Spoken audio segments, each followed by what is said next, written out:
Here in problem 29 of the STAX chemistry textbook, we have a gas problem, and it looks like we have two volumes. Okay, we have a volume that we're given, and then we have a volume that we need to calculate, and then we have two temperatures. Okay, we have a temperature very cold and a temperature very hot.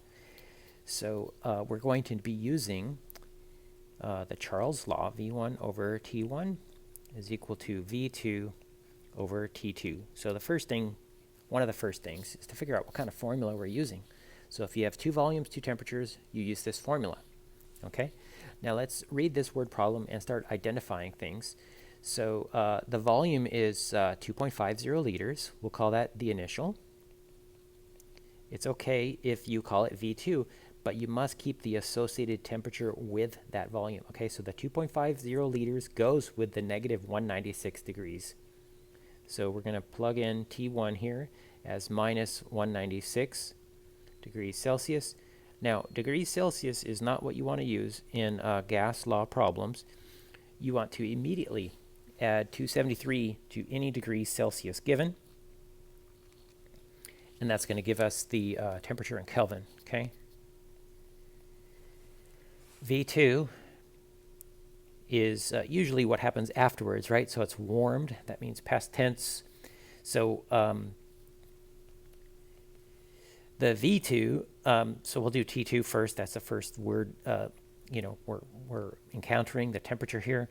So T2 is 100 degrees Celsius. And so again, immediately add 273 to that to convert that to Kelvin. Okay, so we got kelvins here, so that's good. And then we want to calculate the volume, so it means that's unknown.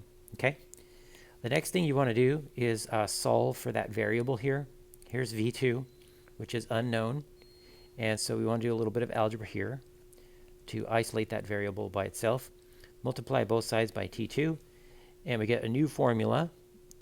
Be very careful about your subscripts and your letters. It's very easy to get these things mixed up. Okay, and let's go ahead and plug and chug at this point. So T2, find that on the page, is 373 Kelvin. V1 is 2.50 liters. Okay, and we want to divide that by T1. Let's find T1 on the page. It's 77 Kelvin.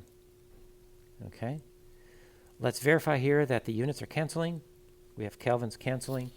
Grab your calculator now and punch all this in.